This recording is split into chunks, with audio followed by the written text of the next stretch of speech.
Okay kayo nito sa'yo, no? Ilang araw ka lang hindi hinahatid sundo eh. Siko ni Leo. Sabay-sabay na napalingon sa kanya ang mga kaibigan. Dapat kasi, si Boss Sancho na lang binigyan mo ng chance. Sinasabi ko na eh. Break up ang uwi niyan eh. Masyadong guwapo eh. Dugtong naman ni Alex. Okay ka lang ba? Tanong ni Sancho. Nilingon niya si Sancho. Guwapo naman si Sancho. Well, actually buong team niya, walang tulak kabigin. Puro may ibubuga. Gusto mo ng kiss, Sancho? Tanong ni Pipay na pinahaba pa ang uso na tinuwanan naman ng mga kaibigan. Nakakawala ka ng gana, Tom! Halos sabay-sabay na napamura mga katim niya nang bigla nga siyang halikan ni Sancho sa labi ng mabilis lang na kahit siya'y nagulat din. Magpaprotesta sana si Pipay nang bigla'y pakiramdam niya'y babaliktad ang sikmura niya. Nasapo niya ang tiyan niya at bibig. Akala ng mga katim niya'y nagjo-joke lang siya kaya tumawa ang mga ito habang siya naman ay tatakbong palabas, papuntang banyo. Nakabanggaan pa niya si Ace na mukhang galing din sa banyo. Nakasubsob na si Pipay sa lavatory nang maramdaman niya ang isang bulto ng katawan na nasa likuran niya at lantaran ang pambabastos dahil hinawakan pa ang balakang niya habang gumagalaw-galaw pa iyon sa kanyang puwetan. Pakiramdam niya umakyat ang lahat ng dugo sa ulo niya. Mabilis siyang humarap at mabilis naman lumayo ang nakangising si Ace at kitang-kita ang nakabukol sa harapan nito. You really have a nice ass. Hindi ko napigilan. Talaga? Come here. Why settle in the ass kung pwede naman dito sa harapan? Malandi niyang turan sa kabinuksan ng botones ng pantalon niya sa ka-zipper. Gising-gising naman si Ace na mabilis na lumapit. Isang malakas na suntok sa sikmurang ibinigay niya rito saka tinuhod sa harapan. Halos hindi ito makahinga ng mapaluhod sa harapan niya. Bibigyan pa sana niya ito ng sipa pa pero nagtatakbo na siyang papasok sa loob ng cubicle at doon na lang sumuka bago pa siya abalahin na naman ni Ace.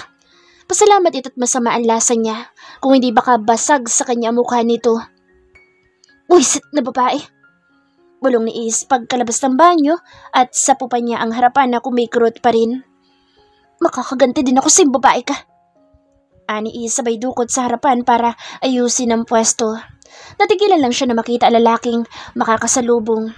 Ngumisi si Ace. Pipay's boyfriend. Hindi din siya makapaniwala. Ang isang gwapo at mayaman na gaya nito ay papatol sa isang pangit. Sa bagay, pangit nga si Pipay pero langya. Sobrang ganda ng katawan at ang kinis pa. Namansyan din. Marahil ginagawa lang din itong parausan ng paparating nitong boyfriend. Are you looking for Pipay? Nasa loob siya. Sabay ngisi ng makahulugan. Grabe, ang galing pala talaga niyang trumabaho. What the hell are you saying? Asik ni Liam na nakakuyom ang mga kamay. Kapag sawa ka na, pasa mo sa akin na. Nito sa katumalikod. Galit naman na malakas na itinulak ni Liam ang pinto papasok ng ladies room. Sakto namang labas ni Pipay galing sa isang cubicle na inaayos pa ang pagkakasarado ng pantalon. Damn you! Liam! Bulalas ni Pipay na napahabol bigla sa galit na si Liam. Panay ang tawag niya sa binata pero ayaw nito lumingon. Hindi niya alam kung bakit galit na galit ito sa kanya pero nang makita niya si Ace na nakasandal sa pader, ilang hakbang sa banyo, parang alam na niya ang nangyari. Lalo pa nang sinapupan ni Ace ang harapan nitong nakabukol pa rin. You're dead! You heard that? Sigaw pa ni Pipay saka nagmamadaling sunundan si Liam pero nakasakay na ito ng kotse at umalis. Nagmamadaling bumalik si Pipay sa loob ng opisina. Inabutan pa niyang nakaupo na si Ace sa upuan nito nang basta na lang niyang sipain iyon at bumagsak ito sa sahig na ikinalingon ng team niya na nagtawanan pa. Imbes na awatin siya, kinuha ang monitor ng computer nito na basta na lang niyang hinaklit para ihampasan na dito nang mabilis na napigilan ni Sancho.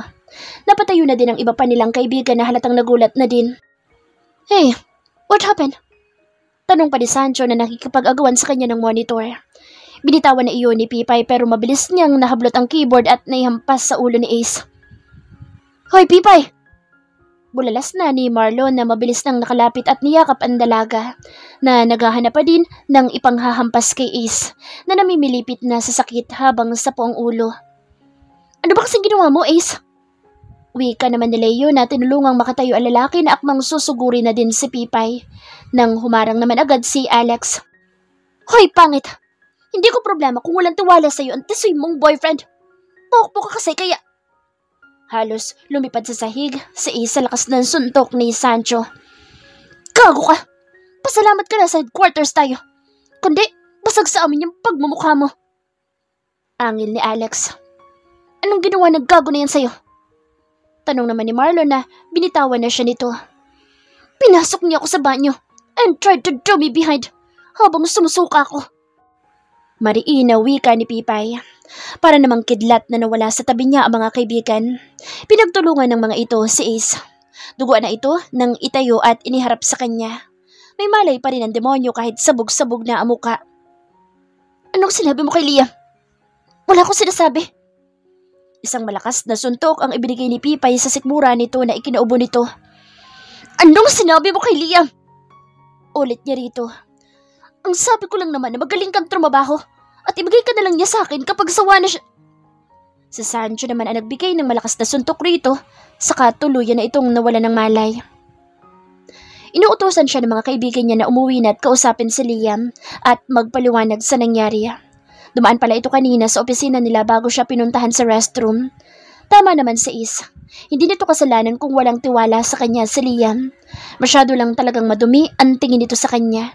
Hindi lang niya ina-expect na ganoon pala talaga kababa ang tingin nito sa pagkababae niya. Pare-pareha silang bawas na ng kalahati ang sweldo dahil sa gulong ginawa bilang parusa. Ngunit natanggal naman sa trabaho si Ace na ngayon ay nasa ospital dahil sa multiple injury na tinamo nito sa kanila. Gusto mo, samahan ka namin na magpaliwanag sa kanya? Tanong ni Leo. Mapait na ngumiti si Pipay sabay iling na tinapik sa balikat ang kaibigan. Hindi na. Ako nang bahala. Ako pa ba? Ikaw, basta kapag nakapag-break siya sa'yo, huwag mong iyakan. Isa lang ang boyfriend na nawala sa'yo. Pero kaming apat, solid pa rin sa'yo. For better or worse. Napangiti si Zoe. Mamimiss talaga niya ang mga ito kapag kinailangan na niyang umalis. Gusto sana kitang i-kiss, Leo, kaso lang, baka masuka lang din ako sa'yo. Sama talaga ng ugali mo eh. Ibinabagay lang kasi yun, mga pre. Sa mukha. Biro naman ni Marlon. Talaga ba? Teka nga. Namimiss kong bigla si Fatima. Ngisi ni Pipay. Suseto naman masyado kong seryoso sa buhay. Ani Marlon na inakbayan pa siya. Sa susunod, huwag ka kasi... Aray! Nasapo ni Pipay ang puson sa kanapaluhod. Nataranta naman ng mga kaibigan niya. Naalarma si Pipay nang maramdaman niya na parang nabasa ang panty niya. Wala sa loob na sinapon niya ang harapan. Pagtingin niya sa kamay niya, puro dugo na iyon. Nagdilim ang paningin niya ng pagkakita sa dugo. Hello? What do you want? I'm in the hospital. Can you come here? Narinig niyang pagak na pagtawa ni Liam. I'm busy. Find someone else. Utos dito sa kanawala sa kabilang linya. Huminga muna ng malalim si Pipay nang tawagin niya muli si Liam pero babae na ang sumagot. Who are you? Can you please... Oh shit. That's right, baby. You're in the right spot. Umiyak ka na tumawag. We're busy. Napapikit si Pipay. Hindi man lang pinatay ng babae ang call niya kaya rinig na rinig niya ang ungol ng dalawa. Hanggang sa tunog na lang ng salpukan ng mga katawan ng mga ito. Tiniis niyang pakinggan ang lahat. Baka sakali matauhan na siya. Rinig na rinig pa niya ang pagmumura ni Liam na nilabasan nito. Pinatay lang niya ang phone nang makita si Sancho na pumasok sa loob ng hospital room niya. Kung pupunta lang sana si Liam, handa na siyang magpakilala dito na siya si Zoe. Pero instead na puntahan siya, busy daw ito. Yun pala'y nakikipag-sex lang. So ganoon pala ito magalit. Napakababaw naman pala nito. Makikipag-sex sa iba para pasakitan siya. Okay ka lang ba? Tumango si Zoe. Sinabi mo ba kay Papa na nasa ospital ako? Umiling ito. Good. Masyado na ako stress. Ayoko nang dagdagan. You're pregnant? Yes. Alam ni Tatay Joey kaya tinanggal ka sa operation, tama? Tumango si Pipay. Si Liam, alam ba niya? Umiling siya. Bakit hindi mo sinasabi? O ayaw mo sabihin? Gusto. Kaso mukhang buo sa isip niya na isa kong kalad ka rin babae. Pagak na tumawa si Zoe, sabay buga ng hangin. Mahal ka nun, sigurado ako. Hindi pinakinggan ni Pipay ang sinabi ni Sancho. Kailan daw ako pwede lumabas? Bukas pa. Kumusta ang baby ko? Safe daw naman ang baby. Nagkaroon ka lang ng bleeding dahil siguro sa pagbuwala mo kanina. Si mommy, pakitawagan. Kailangan ko siya ngayon. Tumungo ito nang iabot niya rito ang iPhone niya na talagang cellphone niya. Halos magkadurog-durog ang telepono ng iba to iyo ni Liam. Nagulat naman si Junsel na humahangos na pumasok sa loob pero agad din itong lumabas nang makita na namumula siya sa galit. Tumawag siya sa ospital kung saan dinala si Pipay. Akala niya nagbibiro lang ito at nagpapapansin dahil alam na galit siya. Totoo pala itong dinala sa ospital. Nalaman pa niya mismo sa headquarters ng mga ito na kasama nito si Sancho. Agad siyang tumawag sa ospital na nagkataong may kakilala siyang nurse doon na minsan na niyang nakasiping sa kama. Way back long ago, dito niya nalaman na nakakonfine si Pipay doon dahil nagkaroon ito ng bleeding. And Pipay was 6 weeks pregnant. Gusto niyang magwala sa sobrang galit. Gusto niyang isipin na kanya ang bata pero imposible. Wala siyang kakayanan na mag-provide ng bata, sabi na rin ng doktor. Kaya marahil hindi rin masabi sa kanya ni Pipay dahil alam nito na hindi siya ang ama. Natulog sa kinatatayuan sa labas ng pinto si Pipay ng kwarto ni Liam. Mula sa labas, rinig na rinig niya ang malalakas na ungol at daing ng 2 taong may ginagawang milagro. Last na to. Kaya mo yan, Pipay. Utos niya sa sarili. Saka dahan-dahan na binuksan ang pinto na hindi masyadong naisarado. Gustong ipikit ni Zoe ang mga mata sa nakikita. It was Liam, pumping hard behind other woman. Nasa sahig ang mga ito na parang mga aso. Who are you? Bulalas ng babae na nagulat na napatayo at napatakbo pa sa kama para humila ng kumot. The soon to be bride. Usal ni Pipay nang makilala ang babae. Mukhang hindi rin siya naaalala ng babaeng ito. Baliwala naman si Liam na nagtungo sa banyo. Habang siya naman ay baliwala din na nagtungo sa closet. Hindi niya ito bibigyan ng justifications para ipakita na nasasaktan siya sa ginagawa nito. Walang lalaki na ipinanganak para saktan siya ng ganito. You're leaving? Tanong pa ni Liam na pumasok din sa loob ng wardrobe. Wala pa rin itong kahit na anong saplot at bahagyang nakalaylay pa ang kargada nito pero hindi pa iyon tuluyang humuhupa sa orihinal na sukat. Nakita niya na kumuha ito ng 2 necktie. Hindi ba obvious? Mukhang suwa ka na rin naman na sa akin so ano pang silbi ko dito sa penthouse mo? Kukunti lang naman ang gamit niya roon kaya mabilis siyang nakatapos. Saktong labas niya ng wardrobe area. Sakto naman labas ng babae mula sa banyo. Nakarobe na ito na dumiretso sa kama at sumandal sa headboard. Palabas na sana siya ng kwarto nang hawakan siya ni Liam sa braso at hilahin sa isang rattan chair na nasa gilid ng kwarto. Sa pilitan siyang iniupo roon ni Liam. Gusto niyang magwala at banlaban pero nag-aalala siya sa baby niya kaya hinayaan na lang niya si Liam nang itali nito ang 2 niyang braso sa armrest ng naturang upuan. Watch kung paano akong gumanti sa mga babaeng tulad mo. Ani Liam. Lumapit si Liam kay Michelle at hinubad dito ang suot na bathrobe at hinila ito sa gitna ng kama. Pinilit ni Pipay na tingnan ang ginagawa ni Liam sa katawan ni Michelle. Lahat ng ginagawa ni Liam sa katawan niya ginagawa nito ngayon sa ibang babae. Pinatatag ni Pipay ang sarili. Pilit niyang sinasabi sa sarili na huwag siyang iiyak. Liam didn't deserve kahit isang butil ng luha niya. Konti na lang, Zoe.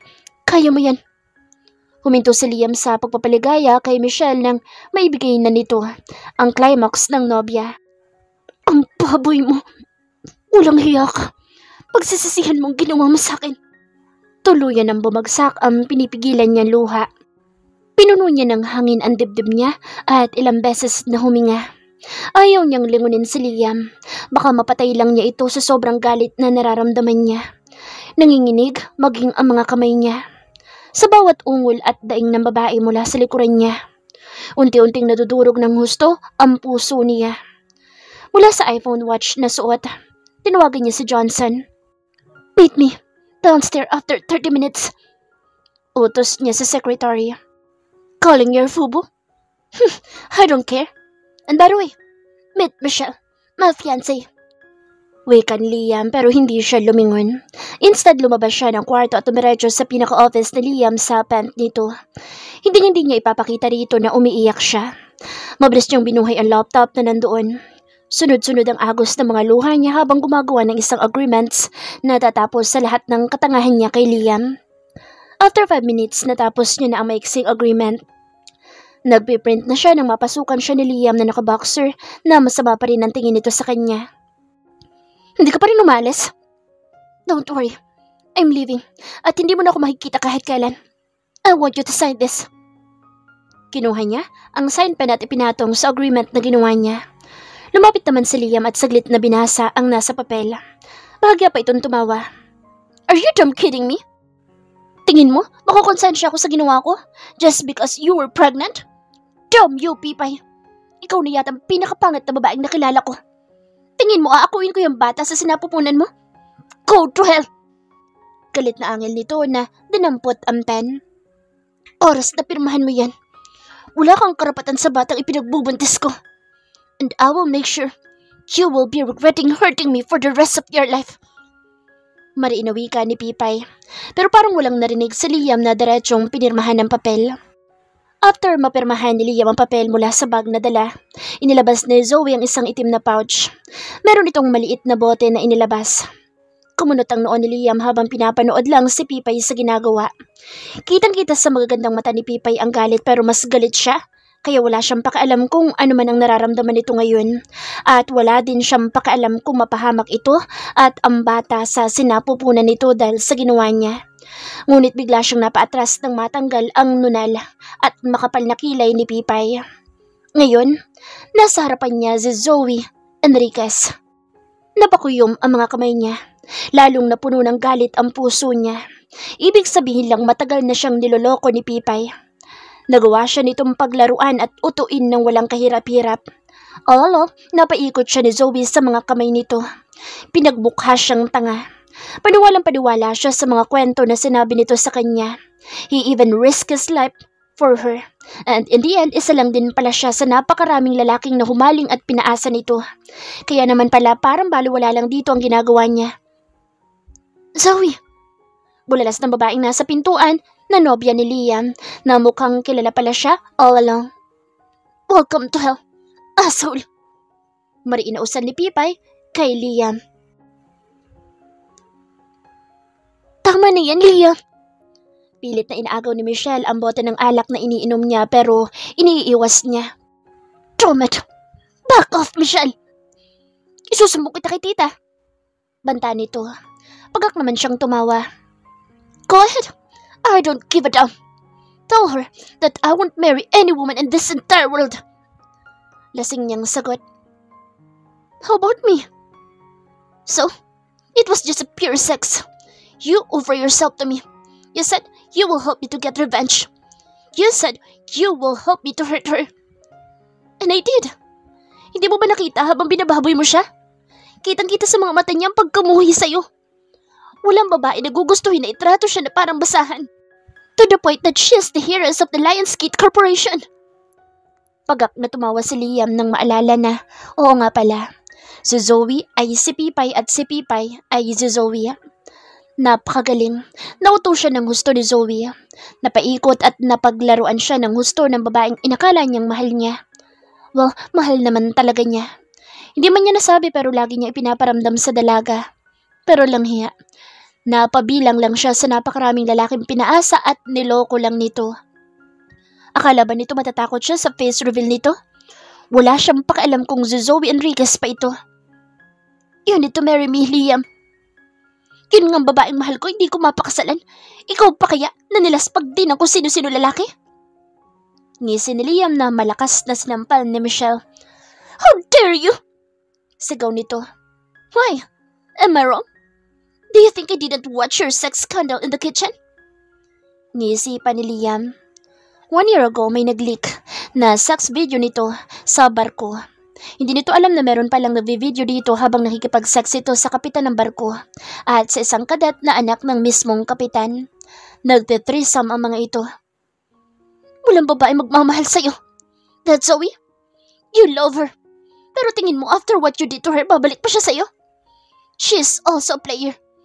Buti nga sa'yo at habang buhay ka sana magsisi tulad ng ipinangako niya. Ako ang unang-unang tatawa. Tumawa lang si Liam. Sino ba'y nag-iingay na yan? Napabangon na mag-asawa sa naririnig na kalabo galing sa labas.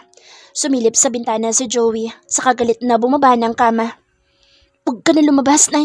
Ako na bahala. Oo, inaantok pa talaga ako. 2 a.m. pa lang na madaling araw. Patahimikin mo na bago pa magalit ang mga kapitbahay. Mr. Guzman! Yoo! Tao po! Mr. Guzman! Tao po! Mr. Lansford. Sagot ni Joey na makalabas ng pinto. Tumawa si Liam na kumaway pa sa matanda. Lasing ka! Bulalas ni Joey. Konti lang po, sir. Iminuwestra pa na Liam ang daliri sa kahumawak sa gate at itinuon doon ang mga ulo na parang hilong-hilo na ito sa kalasingan. Napatingin si Joey sa likuran nito. Nakita niya ang kotse nito na basta na lang nakaparada sa gilid na wala na sa ayos. Hanga rin siya rito. Paano pa nitong nagawa magmaneho sa ganitong estado? Si Pipay po. Yung pangit pero yung magandang katawan na taga-rescue team. Gusto ko siyang makausap. Palabasin niyo siya rito. Wala na dito si Pipay. Umalis na siya noong nakaraang linggo pa. Sabihin niyo nandito si Liam. Boyfriend niya. Wika pa ni Liam na parang walang naririnig sa sinabi niya. Wala na nga dito si Pipay. Bumalik na siya doon sa lugar ko saan siya nararapat. Si Zoe, andyan ba siya, sir? Pakisabi, balik sa akin yung kapatid niya. Hindi ko pala kaya na wala siya. Mababaliw ako, sir. Wika ni Liam na napaupo na sa labas ng gate. Nagmamadali naman lumabas ng gate si Joey at tinulungan nitong makatayo. Hey, ano ba kayo mga kabataan? Simpleng pag-ibig ginagawa niyong komplikado. Inalalayan ni Joey si Liam na makapasok sa loob ng bahay nila. Sa dating kwarto ni Zoe niya ito dinala at mukhang kilala nito ang amoy ng dalaga dahil niyakap nito ang unan habang tinatawag si Zoe. Napailing si Joey na pinagmamasdan nito sa kahinayaan na lang ito na makatulog muna. Naalimpungatan si Liam na napabalikwas ng bangon sabay tingin sa una na yakap-yakap bago kung saang kwarto siya naroroon. Nakita niya ang uniform at ID ni Pipay na nakahanger at nakasabit sa kahoy na dingding ng silid. Unti-unti niyang naalala ang nangyari kagabi. Ilang beses siyang muntik ng maaksidente bago siya nakarating sa bahay nila Mr. Guzman. Dinampot niya ang una na kanina ay yakap niya. Inamoy niya iyon. Nakadikit pa roon ang amoy ng buhok ni Pipay. Akala niya kaya niyang tuluyang mawala sa kanya si Pipay pero sa loob ng 1 linggo na hindi pa lang ito makita, nababaliw na siya kakaisip. Pero kapag naiisip niya ang panloloko nito sa kanya, umaahon ang galit niya para kay Zoe. Iisang tao lang ang mga ito pero si Pipay namimiss na niya talaga. Si Zoe, wala siyang pakialam pero iisa ang mga ito kaya hindi niya alam kung ano ba ang dapat niyang gawin. Gising ka na pala. Lumabas ka na dyan para makapagkape ka. Tay, tawag niya rito bago ito tuluyang makalabas. Si Pipay po. Wala na si Pipay. Mr. Lansford. Si Zoe na ang Pipay na hinahanap mo. Nito saka lumabas at agad naman siyang sumunod rito. Ipinakilala siya nito sa asawa ngunit mukhang galit sa kanya matandang babae dahil agad ito nagpaalam na aalis para mamalengke. Nagbilin pa ito na paalisin daw agad ang impakto sa bahay ng mga ito at makapasukin ng maligno ang bahay ng mga ito. Huwag mo nang hanapin si Pipay. Hindi na siya babalik, Liam. Totoo bang iisang tao lang sila? Wala talagang kakambal, Zoe? Wala. Nagtago dito sa amin si Zoe after siyang ipapatay ng mga kapatid niya. Sa loob ng mahigit 2 taon, nagawa niya magtago sa pamilya niya pero tapos na ang pagtatago niya. Kailangan na niyang lumabas para harapin ang tunay na mundong sandali niyang kinalimutan at niyakap ang buhay ng pagiging isang simpleng taga-rescue team. Niloko niya ako. Pinaikot na parang tanga. Buntis siya. Alam mo ba yun? Hindi umimik si Liam. Mukhang wala kang balak akuin ang bata o panagutan. Honestly, I don't know what to think. Nasapo ni Liam ang ulo. Hindi masamang babae si Zoe. Siguro nga flirt siya. Siguro nga malandi siya pero lahat ng iyon inilalagay niya sa lugar. Sa paraang alam niyang hindi siya gagawa ng mali. Sana maisip mo yun. Gusto ko pong makita si Pipay. Ba't ba ang kulit mo? Si Pipay at si Zoe ay iisa. Hindi na babalik si Pipay kahit umiyak ka pa ng dugo dahil you broke her into peace to the point na Hindi mo nakakayanin pang ibalik. Napayuko si Liam. Kasunod ni Zoe na nagbabaan mula sa itim na dalawang kotse ang 8 niyang bodyguard. Bukod sa 5 niyang bodyguard na mulat sa pool ay kasama na niya, dinagdagan pa iyon ng ama nang bumalik siya at tinanggap ang kagustuhan nito na siya na ang mag-manage ng Lionsgate Corporation. Wala pa silang maayos na usap dahil wala siyang balak na magpaka-stress. Haharap lang siya sa ngayon sa board meeting para ipakilala ang sarili. Pero after this meeting, lilipad na siya patungong South Korea. Doon niya itatago ang pagbubuntis niya sa mga kapatid niya. Mahirap na, baka pati ang mga anak niya ibalikan ng mga ito. Yes, mga anak niya. She's carrying not one, not twice, but thrice. Triplets ang ipinagbubuntis niya. Walang araw na hindi niya isinusumpa ang ama ng mga anak niya. Pero sa tuwing may isip niya na 3 agad, instant ang magiging anak niya, daig pa niya ang nanalo sa loto. Wala siyang pakialam pa kay Liam. Makipag-sex ito sa kahit na sinong babae, wala na siyang pakialam. Pakasalan pa nito, lahat ng babae sa mundo'y wala din siyang pakialam. Naipadala na niya kay Liam ang notaryong agreement nila na wala itong pakialam sa batang ipinagbubuntis niya at wala itong karapatang maghabol. Oras na maghabol ito at ipakilalang ama ang sarili, magmumulta ito ng $100 million amount na alam niyang hindi nito kakayanin kahit pa ibenta na nito pati na ang kahit na buhay nito. Walang kakasap-isap na pumirma noon si Liam. Patuloy lang talaga na hindi nito tinatanggap na ito ang ama.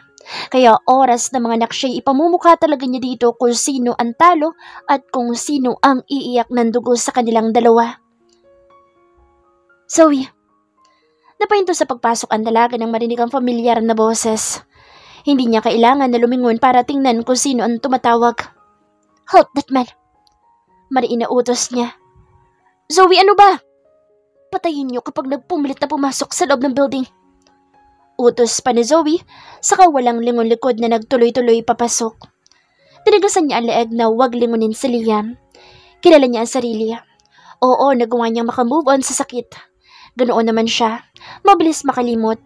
Pero nakatatak sa puso niya ang sakit, ngunit pagdating kay Liam, alam din niya sa sarili niya na baka isang ngiti lang nito, ulit, baka makalimutan niya ang galit niya rito. Isang yakap at isang halik lang nito, baka mahalin lang niya itong muli. No way. Tapos na siya sa chapter na iyon ng first heartache niya na si Liam ang nagbigay. Tinanggap na niya sa sarili na karma niya ang pag-ibig niya kay Liam. Good morning! Bati ng doktor na sobrang pogi na pumasok sa loob ng hospital room niya. Good morning! Ganting bati ni Zoe na ibinaba ang librong binabasa. How's you feeling? Tanong pa nito na hiningi ang chart niya sa 3 nurse na kasama nito. Hello, mommy. You're getting prettier every day, just like your daughter. No need to mention. I already saw it in the mirror after I wake up this morning. Biro ng ina kung saan talaga siya nagmana ng kalokohan. Her mother decided to resign right after nalaman nitong buntis siya at ayaw panagutan ng ama ng bata ang baby niya. Imbes na magalit ang mommy, natuwa pa ito. At least daw masusolo nila ang mga baby. Wala daw silang kaagaw at tuwang-tuwa pa ito na ipakita niya ang agreement na pinagawa niya. Ayaw na rin itong makilala pa si Liam. Mahilig din sa gwapo ang mommy niya kaya nauto ito ng papa niya eh. Kaya masaya pa ito nang malaman na nabuntis siya na walang ama. Mas mabuti daw iyon dahil noon daw, nung ipinagbuntis siya ng mommy niya, wala daw nasunod sa gusto nito. Lagi daw, papa niya. Kaya ngayon daw, wala na makikialam sa kanila. Kaya kahit papaano gumaan ang pakiramdam niya. The best talaga ang mommy niya. Suportado ang lahat ng kalokohan niya. Daw triplets ang baby niya, nag-decide na siyang gawing hotel ang malaking hospital sa Korean. Pinalitan niya ng Korean name ang pangalan niya for safety precautions. Kung sakaling hanapin na naman siya ng mga kapatid niya o kahit na si Liam na wala nang ginawa kundi ang manggulo sa company niya para lang palabasin at makausap siya. Nalaman niya kay Tatay Joey na si Pipay ang gusto nitong palabasin. Si Pipay daw talaga ang mahal ni Liam. Naikwento na sa kanya na matanda noong araw na pumunta roon sa bahay ng mga ito ang binata. Ayaw daw nito kay Zoe. Si Pipay daw talaga ang gusto nito. Isa't kalahati din talagang may gapak ang utak. Harap-harapan na niya ipinakita na iisa sila ng Pipay na hinahanap dito'y pinaniniwalaan daw ni Liam na itinatago niya si Pipay. Kaya nanggugulo ito para ilabas niya si Pipay. Hintay lang nitong makapanganak siya. Isasampal niya rito ang katotohanan. Tingnan lang niya kung hindi ito gumapang sa paghingi ng sorry sa kanya. Ipinapanalangin niya araw-araw na sana'y kamukha nito ang mga baby nila para sampal dito ang sinasabi nitong malandi siya. Ano sabi pa nito kay Tatay Joey? Sterile ito kaya hindi makakabuntis. Gago pala ito eh. Kung sino man ang doktor na nagsabi na sterile ito, patatanggalan niya na lisensya dahil sa tangang doktor na iyon. Nagkandaletse-letse ang pangarap niyang masayang pamilya sana kasama si Liam. Ipapakilala niya ito sa best friend niyang si Blessy na isang magaling na urologist. Baka patanga-tanga ang doktor na tumingin dito. Wala silang maayos na break up ni Liam dahil lang pala sa tangang doktor na pinaniniwalaan nito. Nagawa siyang babuyin at pagsalitaan nito ng masasakit na salita na akala mo'y isa siyang pokpok. Sa isang igla parang hindi si Liam ang lalaking itinitibok ng puso niya na hinahabol-habol pa niya dahil lang nalaman nitong buntis siya. Ngunit alam niya sa kaibuturan ng puso nito, naroon pa din siya. Hindi man bilang Zoe kundi si Pipay pero yung Pipay na hinahanap nito ay yung babaeng winasak nito ng pino na halos magbukang basahan sa mga kamay nito. Hindi na babalik si Pipay. Hindi na babalik ang babaeng nagmahal at nagpakababa para sa isang lalaki. Noon pinatay niya si Zoe at binuhay si Pipay na pangit. Ngayon, patay na si Pipay na pangit. Nagbabalik na ang Zoe na terorista ng Enriquez family.